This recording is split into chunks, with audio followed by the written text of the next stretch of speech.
So, for the handful of people who are still following Tractor Ballet Gone Bad, Chapter 10. We crashed unannounced into the farmhouse kitchen.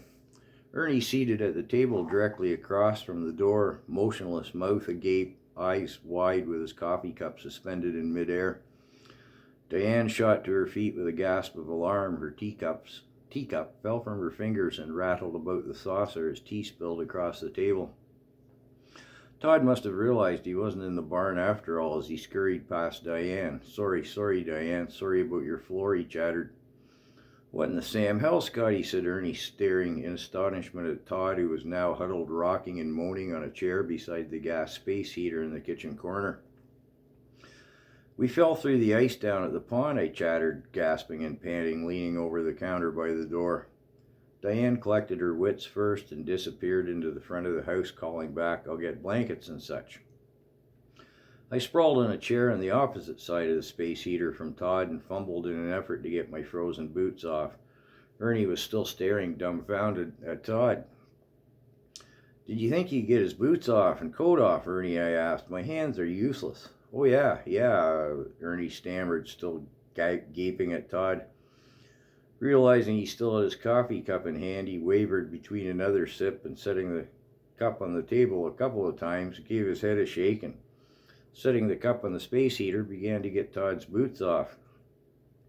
Diane returned, her nose peeking over a pile of blankets and clothing. Appraising the situation, she headed to the washroom that lay directly adjacent to the kitchen.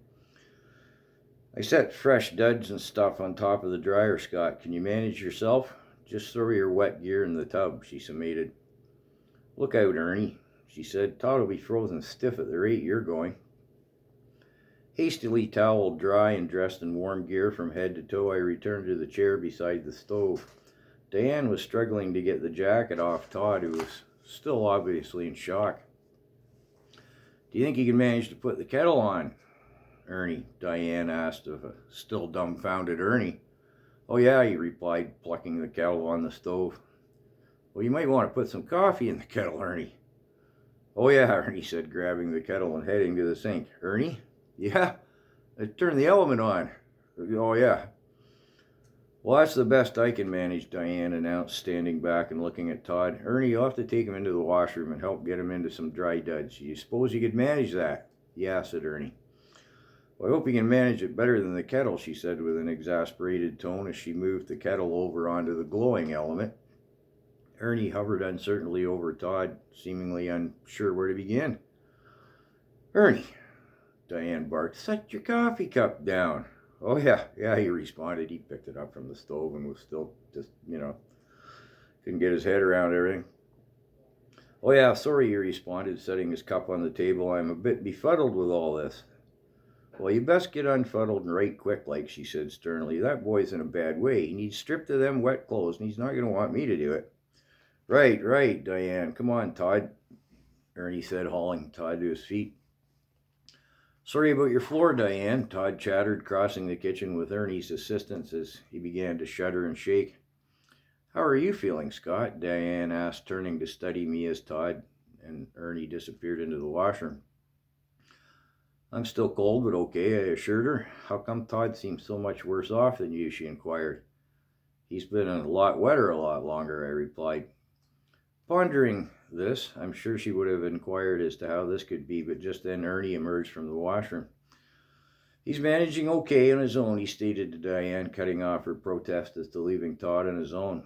Well, physically at least, he continued. I'm not so sure about his head, though. I can't seem to make a lick of sense out of him. It's going on about the tractor and something about a ravine. You got any idea what he's on about, Scotty? Todd came out of the washroom, chattered another apology regarding Diane's floor, and resumed his huddle on the chair in the corner beside the stove. Diane handed Todd and I steaming mugs of tea and went rattling about the cupboards, fridge, and counter. That's where the tractor is stuck, I replied, blowing and sipping on my tea. What? You wouldn't have been so foolish as to drive the tractor out onto the pond at this time of year, Ernie stated in reply. No, of course not, I replied. Todd and I fell through the ice into the pond. The tractor's in the ravine. Ravine? What ravine? What are you talking about, Scotty? asked Ernie in confusion. The ravine just upstream from the pond, I said. Now, just a minute here, Ernie said with no small degree of frustration. You're telling me that all of a sudden there's a ravine out there in the middle of the field? Well, yeah, I said, equally frustrated. It ain't like it's there all of a sudden. It's been going on for 2 or 3 years now. Ernie studied me for a bit and then got up and looked out the kitchen door across the field and down towards the pond. I can't even see the tractor, he said. What'd you do, drive the tractor right into the pond? No, Todd and I fell into the pond. Well, why can't I see the tractor then? Ernie cut me off. Because it's in the fucking ravine, Ernie, I bawled in exasperation. Ernie propped himself down at the table and gave me a measured look, turned to Diane.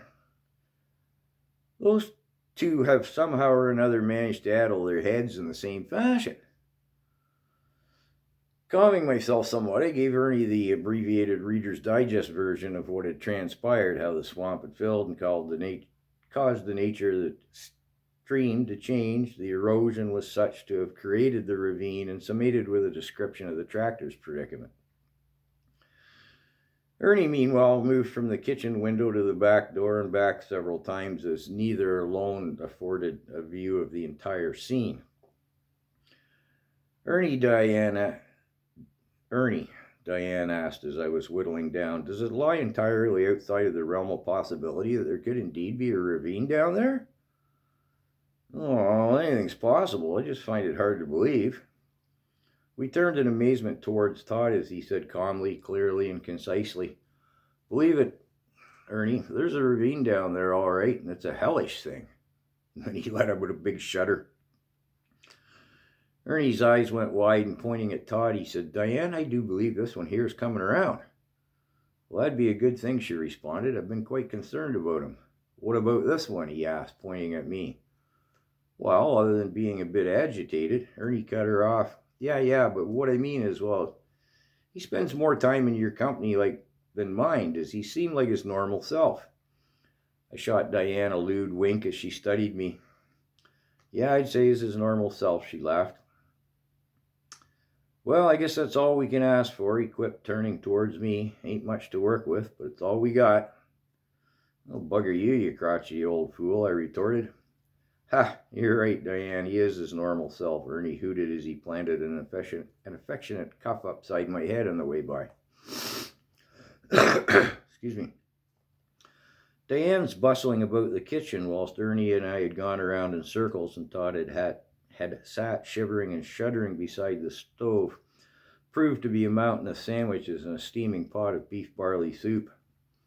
I can remember Diane more than once spooning the rich, steaming delight into my bowl as I paused not and shoveling voraciously away. I'm sure neither Ernie nor Diane were offended in the least as we cast aside any semblance of table manners. I imagine they looked on with no small measure of amusement, in fact. We must have went at it like a couple of starving Viking berserkers. After we'd put a no doubt serious dint into Ernie and Diane's larder, Todd thanked Diane and retreating with another mug of tea to his chair in the corner beside the space heater. Sorry about your floor, Diane, he summated and went back to huddling over his mug. Diane watched Todd with matronly concern as he stared woodenly over his mug of tea. A shuddering shake wrapped his frame not infrequently as I began to run Ernie and Diane through what had transpired in a calmer, more linear fashion. When I finished, Ernie sat looking at me for quite some time. Diane, while listening intently, had kept one eye on Todd the whole time as he still displayed a bone-deep shudder now and again.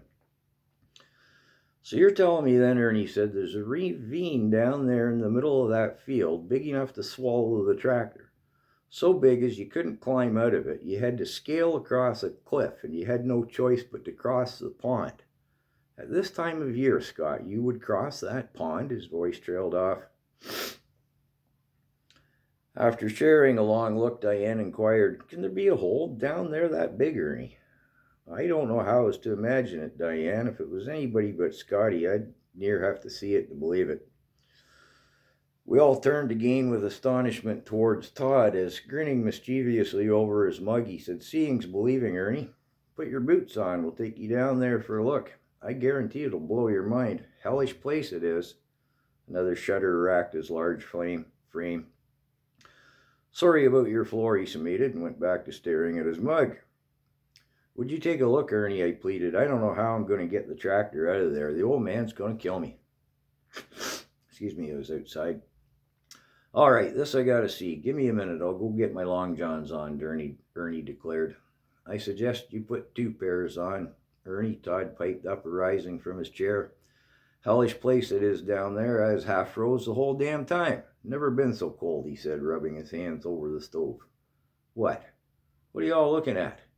Shit, sorry, Diane. I didn't mean to curse in your kitchen. Todd shuddered again. Sorry about your floor, he finished with a look of embarrassment. Ernie paused at the threshold of the kitchen door. Diane, it's Saturday morning. The kids are at your sister's for the weekend.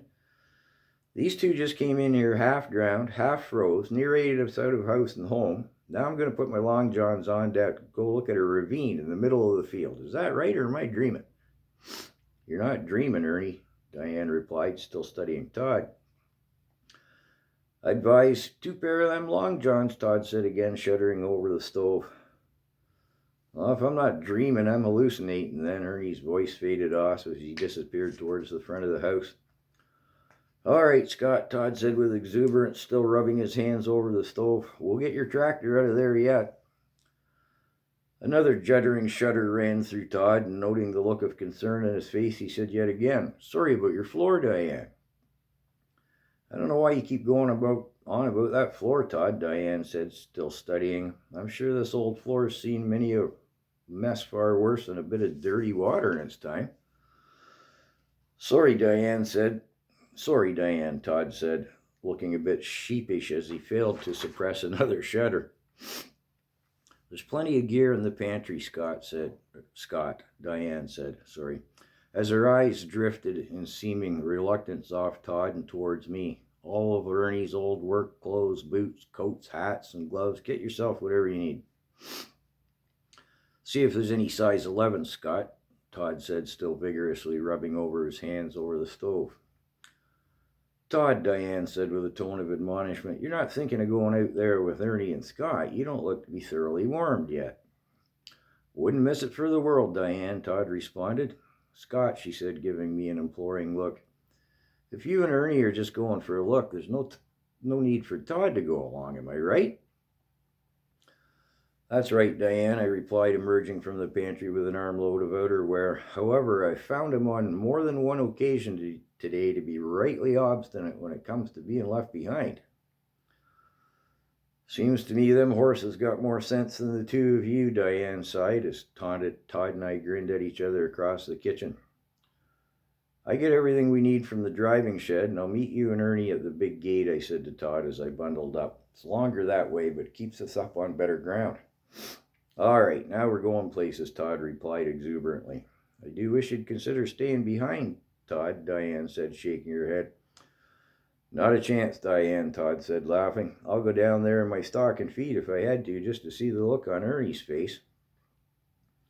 I wonder if the Perriers would add up to one idiot, Diane said dryly, pouring herself another cup of tea. Todd's laughter followed me out the door. Excuse me. Oh, and that's the end of chapter 10.